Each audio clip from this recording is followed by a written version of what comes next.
Get ready for terrifying stories of demonic encounters that will mess with your imagination. From the supernatural leaking into the digital world to dark legends hidden in forgotten forests, like in the story you're about to hear, where a simple Instagram video reveals a face that shouldn't exist. But before we start, make sure you're subscribed so you don't miss any of our chilling stories, and tell me in the comments what city or country you're watching from. She just appeared out of nowhere in my feed. I didn't follow her, never even seen her face before. But for some reason, the algorithm decided to show me the video.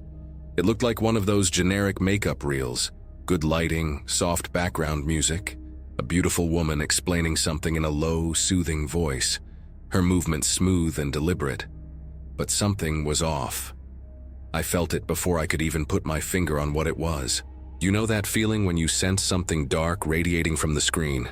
Something you can't explain, but it makes the hairs on the back of your neck stand up?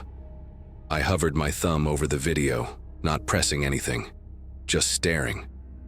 There was something wrong with the way she smiled. Her eyes, they were slightly misaligned, not crossed or anything like that. It was like every part of her face was being filmed at different times. At first, I thought it was a sync error. I hit play. Her face looked normal for a couple of seconds. She smiled, brushed her makeup on, talked about some new product. But then, when she turned back to the camera, something changed. Her mouth stretched too wide when she smiled. Not in that over-the-top excited way. It was elastic. Her skin seemed to pull beyond what was natural. Her eyes went dark, hollow, like they were set much deeper than they should be. I figured it was a filter at first. One of those horror effects creators use to grab attention. But the rest of the video was normal. The lighting didn't flicker, the music stayed steady, and no one, not a single person, seemed to notice what was happening. I scrolled down to the comments. I expected to see something like, "Did anyone else see her face glitch?"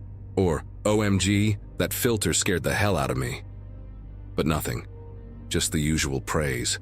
"So gorgeous. This makeup is perfect. You're amazing as always." I scrolled through over 100 comments. No one mentioned the distortion. I went back to the video and watched it again. And this time, it wasn't just her mouth. When she blinked, her eyes seemed out of sync, like one blinked faster than the other, and the second one took too long to reset, as if something was trying to mimic the movement but lagging behind. I started wondering if it was my phone. I closed the video, opened another. Some guy making jokes with his cat. Normal. A recipe video. Fine. Another from a horror channel I follow. Perfect. But when I went back to her video, the distortion was still there. And worse. The smile started before she even turned to face the camera. Like her mouth was already stretching while her face was still turned away. Her cheek looked too thin, like it was made of rubber. And her eyes, man, her eyes were sunken in too deep, like something inside was trying to push its way out. I paused it, took a deep breath.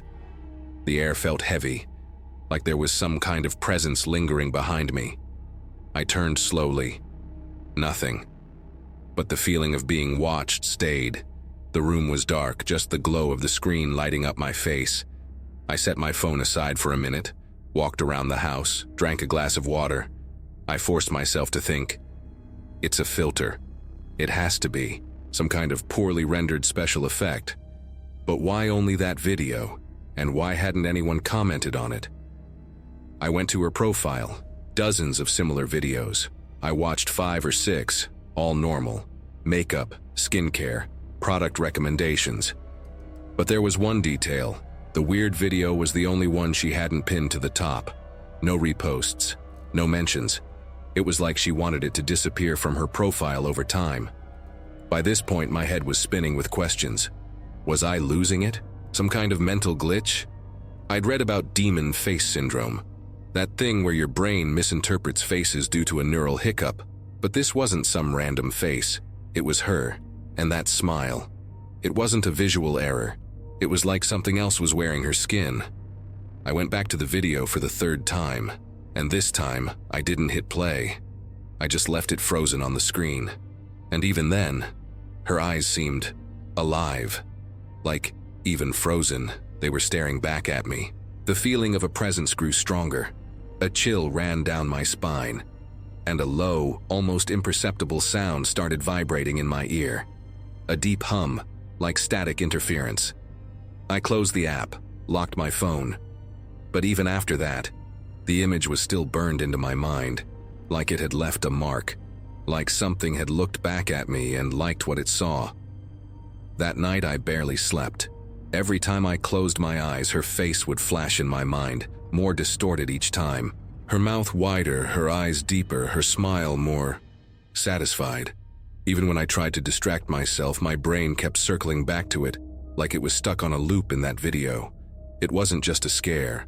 It felt like a supernatural experience that had slipped in through some crack I hadn't noticed. The next morning, I opened my phone, hoping everything would be back to normal.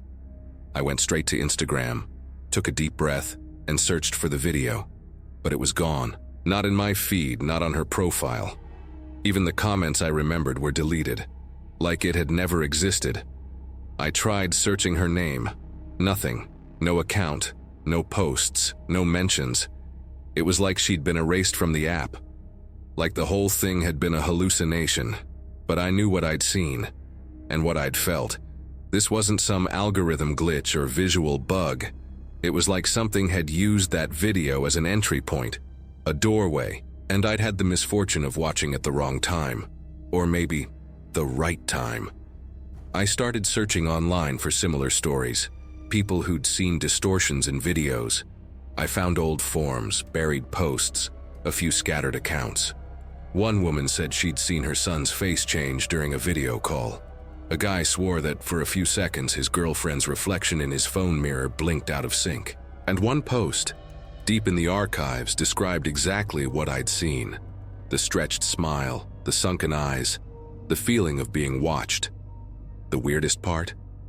The post was 5 years old, and the account name she mentioned, it was the same as the influencer in my video. The account had come back or reappeared, or maybe it had never really left. It was like she surfaced every now and then, just to show herself to someone. And this time, it was me. After that, things got worse. My phone started vibrating randomly, even in airplane mode. Sometimes I'd open the front camera and see something behind me, but when I turned around, there was nothing. A heavy, insistent presence began filling my room. It wasn't paranoia. It was an energy that took over the space. One of those nights I woke up to the sound of a notification. 3:17 a.m. Screen lit up, a video playing on its own, and it was her. Her face, on the screen, again. But this time, it wasn't a makeup video. She was just standing there, staring straight into the camera. No sound, no music, just her eyes locked on me, and a slow smile forming. Her face began to stretch again, like it was being pulled from the inside out. Her mouth split almost to her ears. Her eyes went completely black, not like shadow but like emptiness, a void where her gaze should have been. And for a second, I was sure. That wasn't a human face anymore. I slammed my phone shut, almost broke it, threw it across the room. But even then, even with the screen off, I could still see that smile. I stood there in the dark, heart racing. And for the first time, I heard it. Breathing, coming from inside my room. Shallow, slow, like someone or something was there with me. I couldn't see anything, just feel it. The air pressed down. A strange smell filled the room, like burnt plastic mixed with cheap perfume. And then, that hum came back, deep in my head, like interference cutting through my thoughts. After that, things got blurry. I spent the next few days trying not to think about what happened. But every now and then, the image comes back, sometimes in a screen reflection, sometimes in the corner of my vision, sometimes in other people's eyes. And now I'm left with this question I can't shake. Did my brain fail me? Or did I see something I wasn't supposed to? Something that only reveals itself when no one else is looking? Something that uses faces to get in and stay? Because ever since that video, I've never seen the world the same way. And I have this strange feeling that It's never stopped watching me. Creepy, right? What did you think of that story? What rating from 0 to 10 would you give it? Leave your opinion down below. Seeing something strange through a screen is already terrifying. But when that presence appears right in front of you, it's so much worse. Like in the next story, where a young woman wakes up paralyzed, staring at a smiling figure that shouldn't be there. Everything went dead silent all of a sudden. I wasn't dreaming. I knew I was wide awake. The whole room felt frozen, just like me. And that's when I saw her. Right there, in the hallway, standing and facing me. There was a woman smiling. It wasn't some blurry vision or a shadowy figure. I saw everything clearly. She was pale, thin, with straight black hair falling past her shoulders. She wore a black and white checkered dress, the kind that looked old-fashioned, you know? But what really got to me wasn't just her being there. It was the smile. It sent chills down my spine in a way I can't even describe. It wasn't just forced. It wasn't human. It was too wide, too fixed, like it had been drawn on. And yet, there was something strangely genuine about it, like she was happy to be there, like she expected me to be happy too. I couldn't move a muscle. All I could do was blink and breathe, slow and shallow, but my mind was screaming. It was like negative energy was stuck in the air. I felt a weight in my stomach, a weird pressure in my chest, and my head was pounding. That feeling when you just know something is terribly wrong, but no one else seems to notice. She stood in the hallway for what felt like forever. She didn't come closer, didn't disappear. She just watched me. And I started wondering if this was even a hallucination. I've had sleep paralysis before, but never this clear. Never with a figure so present, so real. And the weirdest part? I didn't feel like she wanted to hurt me. She just observed, like she was waiting for some kind of reaction from me. When I finally could move again, she was gone. I curled up in bed, tried to steady my breathing, and stared at the ceiling for nearly an hour, trying to make sense of what had just happened. The next day, of course, I tried to rationalize it. Must have been a lucid dream. Maybe my brain just mashed up random memories. But deep down, something told me it wasn't that simple. The feeling of being watched, it stuck with me, for days. I started sleeping with my bedroom door closed, not for safety, but to try and block out that vision. But even with my eyes shut, sometimes I'd feel it, like someone was on the other side of the door, a presence, something subtle but constant.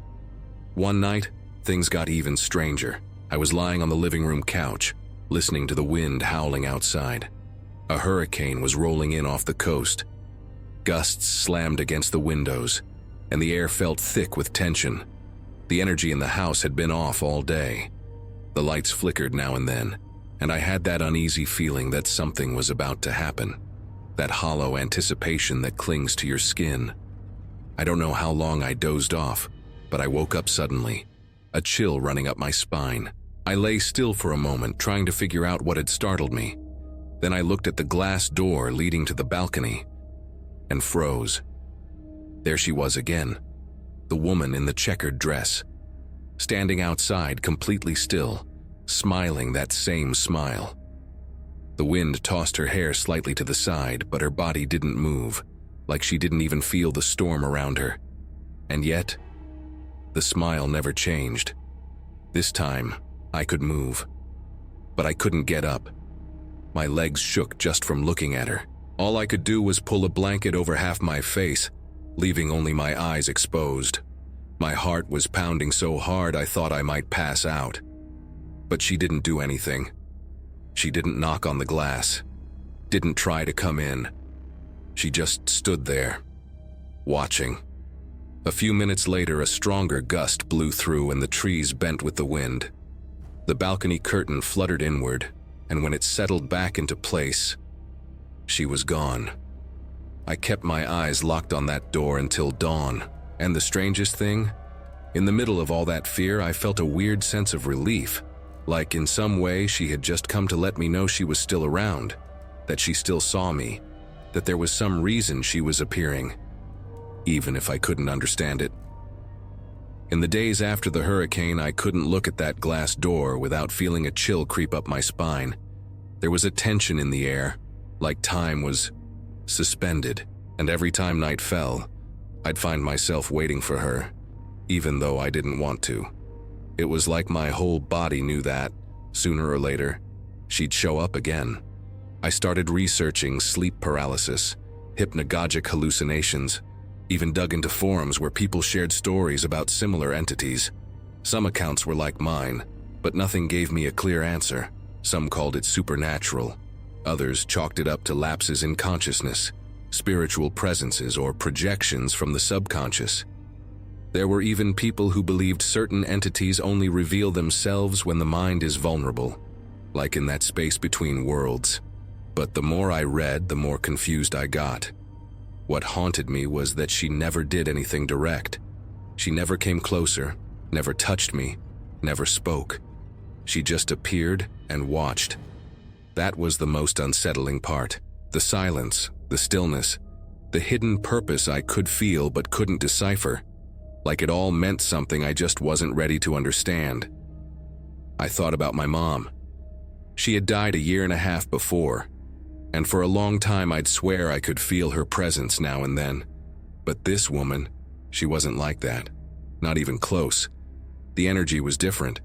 My mom brought warmth. This woman, she was something else. Not exactly evil, but not exactly alive either. I became obsessed with the dress. I started searching for similar images. Then one day, while digging through old boxes of photos stashed in the back room, I found something that stopped me cold.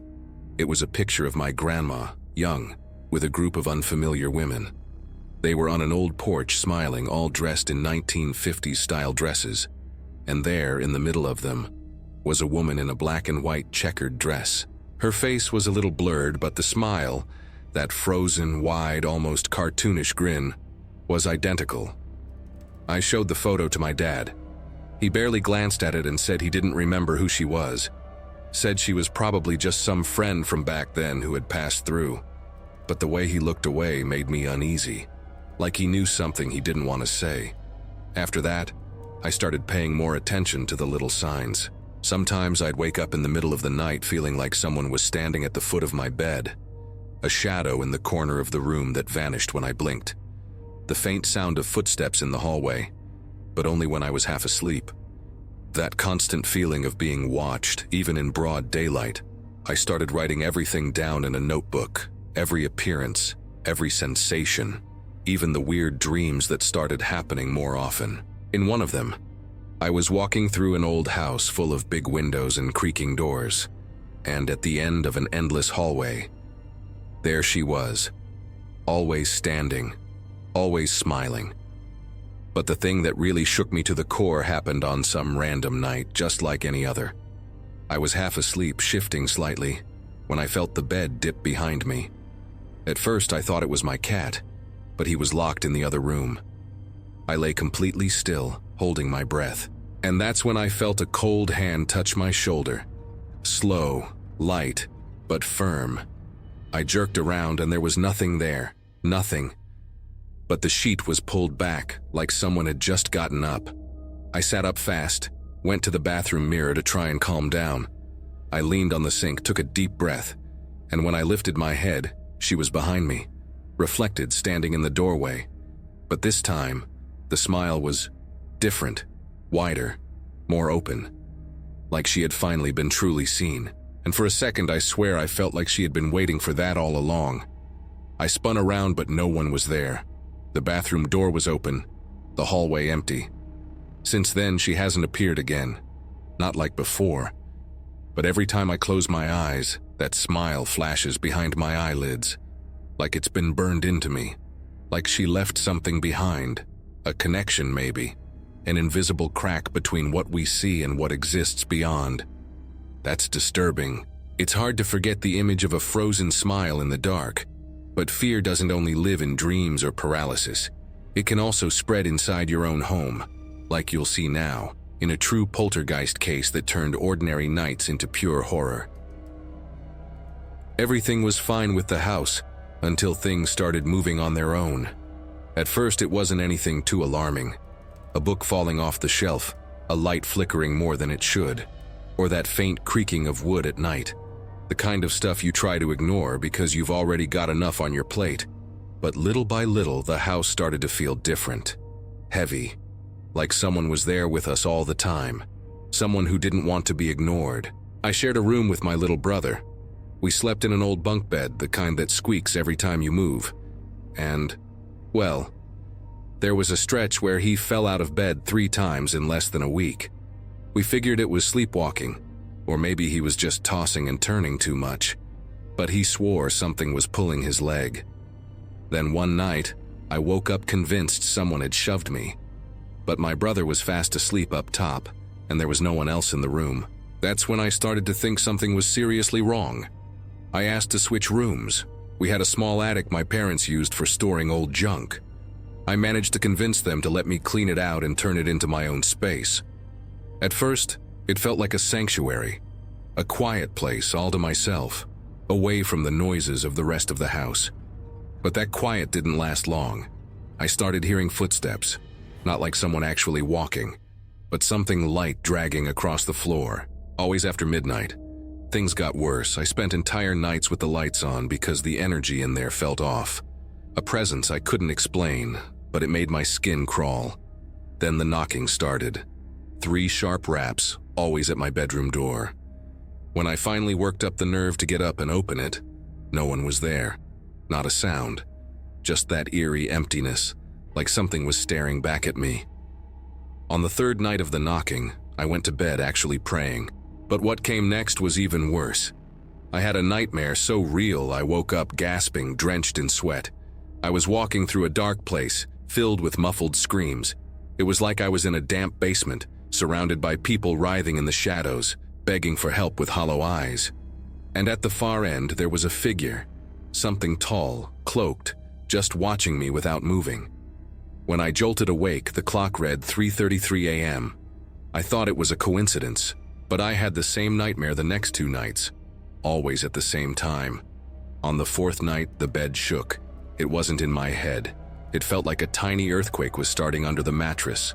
Not constant, more like pulses, as if something was vibrating angrily beneath me. I screamed. My parents came running, but the second they walked in, everything stopped. They thought it was an anxiety attack, told me to put my phone away, stop watching horror videos. But I knew it wasn't that. The negative energy in that attic was real. I could feel it in the air, thick and heavy, like something was watching me even when I was in the shower. In the bathroom, things started happening too. I'd be in the shower and hear metallic sounds, like something dropping into the sink. But when I looked, nothing was out of place. Still, the feeling of being watched in there was constant, like someone was standing behind the shower curtain, even when it was open. One day, a toothbrush fell off the shelf by itself. The next, the fogged-up mirror had strange marks, like fingers dragged from top to bottom. Our dog, Max, was usually calm, never barked for no reason, but he started growling at the wall. Not a normal bark. It was a low, guttural snarl, like he saw something threatening. Sometimes he'd whimper, curled up in the corner of the living room, shaking. He refused to go up to the attic. He'd literally freeze at the bottom of the stairs and start whining. After a while, he wouldn't even go near the door. But the worst was the night of the speaker. My brother had one of those Bluetooth speakers he used to listen to music while gaming. One day, out of nowhere, it started emitting a high-pitched whine, even though it was turned off. We thought it was a battery issue, but when he went to unplug it, he realized it wasn't even plugged in. The noise got louder, like some deep frequency was trying to tear through the air. It smelled like burning plastic. We rushed to unplug everything. When my dad opened the speaker, the stench was unbearable. Inside, the thing had literally melted. A blackened hole in the middle of the circuit board, like it had been burned from the inside out. But there was no short, no overheating, and the outlet was fine. My dad went pale. My mom started praying out loud. Up until then, they'd thought we were just imagining things. But this couldn't be explained. Not even an electrician could figure out what happened to that speaker. That was the breaking point. We moved out that same week. My parents had been suspicious for a while, but after the speaker, it was like the house wanted to prove it didn't want us there anymore. The atmosphere inside became unbearable. We'd wake up exhausted, sick, for no reason. And the more we tried to ignore it, the more things happened. When we left, it was like we could breathe again. The air felt lighter. The daylight hit differently. Nights became truly quiet. No knocking, no noises, no lingering presence in the corners. We could sleep in the dark again without fear. But sometimes I still think about that burned-out hole in the speaker, like an open eye staring out from the middle of it, and there's no way to forget. Scary, huh? After living with phenomena that defy logic, it's clear that some forces truly feed on fear. But there are stories passed down through generations, always told with the same seriousness, like the one about a grandmother who swore she saw the devil himself inside a closet. That's the story you'll hear next. But before we go on, if you've made it this far, it means you're enjoying our stories. So go ahead and hit the like button to let YouTube know you want more videos like this, and don't miss the next terrifying story. There was this one time on some ordinary afternoon when my grandma just stopped sewing, stared off into space and said, "I saw the devil, and nobody's ever been able to convince me otherwise." I laughed, nervously, like you do when someone says something so wild you don't know how to react. I figured it was just another one of those exaggerated stories she'd spin when she got tired of the silence. But she didn't smile, didn't even blink. She just said it with this strange, unshakable certainty that sent a chill up my spine, starting from the base of my neck and crawling all the way to my scalp. That was the first time I realized there was something about that story that wasn't just old folks' superstition. Her great-grandmother, who everyone called Maggie, was born in 1911 in a tiny wooden house smack in the middle of the North Dakota prairie. The daughter of German immigrants, she grew up surrounded by cornfields and prayers whispered in dialect. Her mother had gone deaf at 20 after a fever took two of her siblings. Her father worked the fields until sundown, and Maggie grew up in that thick, heavy silence where words were rare and punishments were common. My grandma said Maggie's mother only knew how to scream and pray, and when she screamed, nobody dared answer. Maggie was small, wiry, and quiet as a shadow. She learned early to swallow her tears and lock her fears away. And that's how, at 10 years old, on a day she broke some rule she couldn't even remember, she ended up locked in the broom closet. But this wasn't just any closet. It was a dark hole at the back of the kitchen, with a warped wooden door and the damp, musty smell of old rags, the kind that creaks when the wind blows, even when everything's shut tight. That's where the adults kept brooms, buckets, and the kind of fear only a child can know. Maggie went in sniffling, but she quickly went silent. Her mother said the devil loved the sound of a crying child, that the more you begged, the closer he'd get. So she pressed her back against the wall and tried to hold her breath, and that's when she saw it. In the back of the closet, behind the brooms and old rags, something moved. At first she thought it was a possum or a big rat, because it sounded like something dragging across the floor. But when she looked closer, her eyes locked onto something that shouldn't have been there. A huge, crouched figure, its skin dark and covered in patchy fur, like it had been stitched together from pieces of different animals. Its head was all wrong, too big, with a wide, twisted mouth and only one eye, enormous, black and gleaming in the dark like wet embers, and on top of its forehead, a single horn curved out, like a deer's antler but cracked like rotten wood. She couldn't scream, couldn't move. The creature didn't do anything either. It just stayed there, breathing hard, the sound like it was sucking the air in with anger. The closet started to reek of sulfur, old sweat, and damp earth. And the worst part, according to my grandma, was when the creature spoke to her. Not with words, but straight into her mind. Like it was forcing its way into her thoughts. It said, "You called me." Maggie squeezed her eyes shut and started praying in German, the words screaming in her head, words she never repeated out loud. She only ever said they were words that burned. When her mother finally opened the closet door, she saw nothing. Just her daughter shaking, eyes wide, with a strange smell in the air that no amount of soap could wash away. After that day, Maggie changed. She stopped playing, avoided the dark, never went into the kitchen alone. never raised her voice again. And whenever she saw anything with horns, pictures, animals, even Christmas decorations, she'd go pale and leave the room. For years, nobody talked about it. But the story came up again when Maggie was old and saw one of her grandsons playing with an alien action figure. One of those with the big, oval head and huge eyes. She grabbed the toy with one hand and said, low and steady, "They came for me. And they looked like this." But the thing in the closet, that was the first.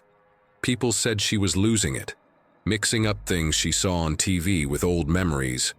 But she insisted, said it wasn't a dream, wasn't made up, and that it didn't end there.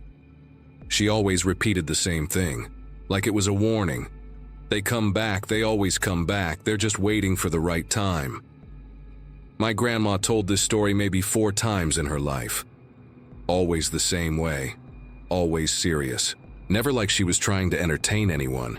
It was like she was getting something off her chest. She said that after that day, Maggie was marked. She'd dream about eyes watching her through cracks in the walls. Or she'd wake up crying saying, "The fur came back." There was even one night she screamed so loud the neighbors pounded on the door, thinking someone had broken in.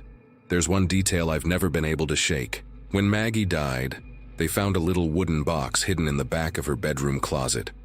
Inside were only 2 things, a worn, old crucifix and a hand-drawn sketch, made with charcoal, of the creature she'd seen. The paper was yellowed and torn at the edges, but you could still make it out. The single eye in the middle of its forehead, the deer-like horn, the misshapen furry body, and in the corner, written in shaky handwriting, lebt im Dunkel. My grandma later translated it as, "He lives in the dark." That drawing haunted me for days. And I swear, after I saw it, I started dreaming about the sound of heavy breathing coming from inside my own closet. Once I even got up in the middle of the night to lock my wardrobe door. I felt ridiculous, but I couldn't help it. The most unsettling part is that, even after all these years, my grandma talked about it with fear. Not the kind of fear that makes you jump, but a quiet fear, contained, like someone who's lived with the presence of something invisible for too long. She'd say evil doesn't need to scream to be real. Sometimes it just watches, waits. And if I had to choose between believing Maggie really saw the devil or accepting that it was all just the hallucination of a punished child, honestly, I don't know which is worse. Because if it was real, it means there's something lurking in the dark, waiting for cracks in closet doors and silent punishments. And if it was all made up, then it means a child's mind can create a hell so vivid it follows them for a lifetime. And that, all on its own, is terrifying enough. Horrifying, right? What did you think of that story? What rating from 0 to 10 would you give it? Share your thoughts in the comments. We just wanted to do something different that night. No party, no alcohol, just an adventure to mark our 18th birthdays. Everyone was buzzing with that naive excitement you get when you're about to graduate high school and still think life is just one big game. And it was Jake who first mentioned that place. He said his dad had told him about a clearing deep in the woods where nothing grew, a perfect circle of dry, lifeless dirt. No grass, no leaves, nothing. The older folks in town called it the Devil's Footprint. Heavy name, right? But to us it just sounded like some cheesy local legend. The story went like this. If you spent the night in the center of that circle, you'd see things, hear things. Some people came back shaken. Others wouldn't talk about it at all. They'd just move away, disappear, act like it never happened.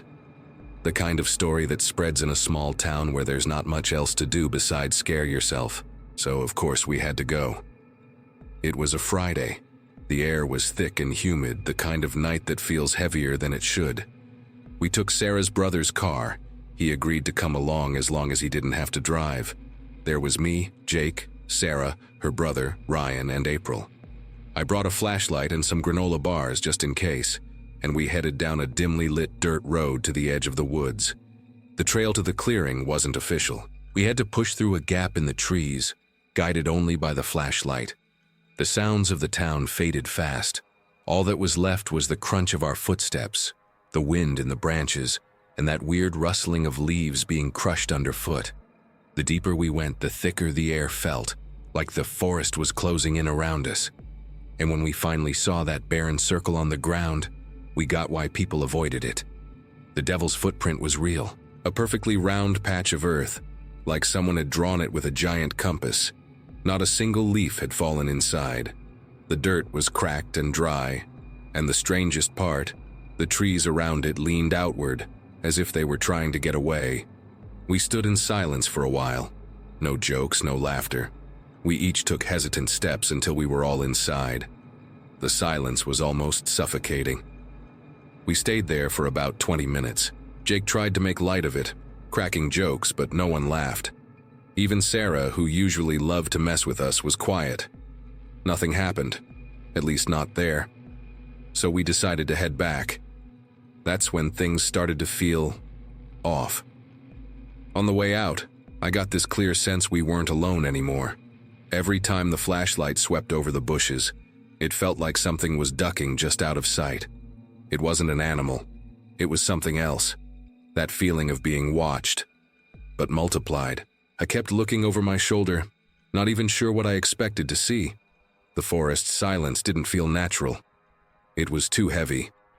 When we got close to the car, April suddenly stopped. She pointed into the darkness and just said, "Look at that." We followed her gaze. Across the road, near a rusted wire fence, stood an abandoned building.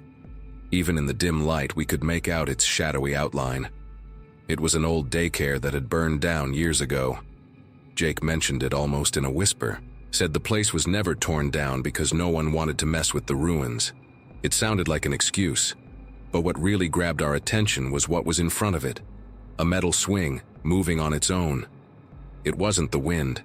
There weren't any trees nearby, no wires.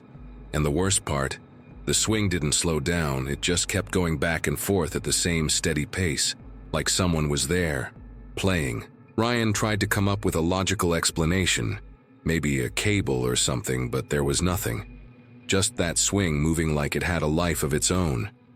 We sat in the car, silent, staring at it. No one dared to get out. Sarah started praying under her breath. April was shaking. I wanted to say it was just a coincidence, but my throat was dry. There was something off about that place. A heavy, invisible energy, like it was trying to tell us we shouldn't have gone to the clearing, like it was a warning. Jake tried to start the car, but it stalled on the first try. We all held our breath. On the second, the engine finally turned over. He backed up slowly, keeping his eyes off the swing. It wasn't until we were a good distance away that Sarah whispered, "Do you think we woke something up?" No one answered. Just that uncomfortable silence. Her question didn't sound dramatic. It sounded real. Because ever since we stepped into that circle, everything felt different. Like the forest had swallowed us and spat us back out, but with a mark on us. After that night, Jake started dreaming about the clearing. He said he saw burned footprints appearing around him. April refused to leave her house for a week. And me? Well, I couldn't get that swing out of my head. The image of it moving in the dark with no one around stuck with me. Every time I close my eyes, I see it swinging back and forth like something invisible is still playing or watching us. Sarah swore she saw someone standing in the daycare window while the swing moved. She said it was a small silhouette, like a child's, but the face was blurred, impossible to make out. When she said that, Ryan told us to drop it, said he didn't want to feed into it anymore, but it was clear he'd seen something too. He just didn't want to admit it. A month later, the town announced they were fencing off the forest entrance, some new reforestation project. But anyone from here knows the truth. No one wants to go near that clearing. The legend got stronger. People started talking about us, saying we'd messed with something we shouldn't have. And honestly, I don't doubt it anymore. To this day, no one's gone back. And no one wants to know what would happen if we spent the whole night in the center of that circle. Jake's joked about it, half serious, but April cried just hearing it. I felt a pit in my stomach. It's not fear of a legend, it's fear of what we can't explain. Because that night something saw us, and we saw it too. even if no one wants to admit it. I don't know if it was the devil, I don't know if it was just some trapped spirit, but I know that swing was moving. And ever since, that feeling of being watched has never really gone away. Yeah, after hearing that, you might think twice before wandering around at night. If you made it to the end, comment "Dark Field" so I know you stayed with me till the finish. Don't forget to subscribe so you don't miss any scary stories, and hit that like button. It helps keep this connection we've built through these tales alive. And don't stop here. There's another video right next to this one with more terrifying stories. Click it and come with me over there.